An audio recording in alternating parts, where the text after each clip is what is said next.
চিন্তা করো না, আছি ভালোই আছি। তবে যেনটা কাজ করি আর কি, একটু আতঙ্কের মধ্যে থাকুন লাগে। ড্রোন মুনায় তো এটা দিকটাই চলাফেরা করুন লাগে।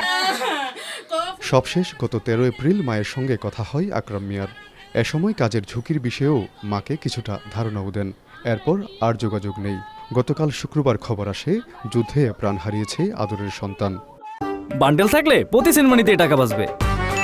বিকাশ সেনমানি বান্ডিল কিনে জিতুন প্রতি লেনদেনে। কোম্পানি বিচা হারাইছে জুত জমাইছে এ জুত গিয়া হনে আমার ফুতে নিহত হয়েছে।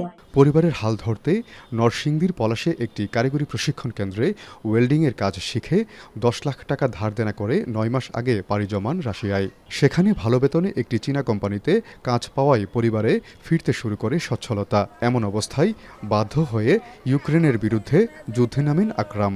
আমার ছেলে কান্দাকাটি করতো, আব্বা আমার আশার করো না, ও যুদ্ধ হয় আইতলি জিগদা দিলে আব্বা বাচ্চাবো, নাই তো আব্বা রাইতাম না। স্থানীয়দের অভিযোগ, দালাল চক্রের কারণেই প্রাণ হারিয়েছে আকরাম। দালালদের খপ্পরে পড়ে অনেক পরিবার এরকম নিঃস্ব হয়ে গেছেন। নিহত আকরামের মরদেহ দেশে ফিরিয়ে আনতে প্রয়োজনীয় ব্যবস্থা নেওয়ার কথা জানান উপজেলা নির্বাহী কর্মকর্তা।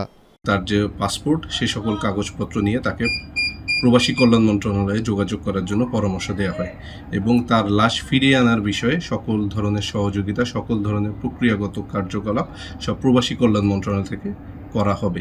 টানাপোড়েনের সংসারে আর্থিক সচ্ছলতা আনতে প্রবাসে যাওয়া তরুণদের অনেকেই পড়েন দালালদের খপ্পরে। এদের কেউ ফেরে সর্বশান্ত হয়ে, কেউ বা নিথর দেহে। আজিজুল সঞ্চয়, এখন ব্রাহ্মণবাড়িয়া।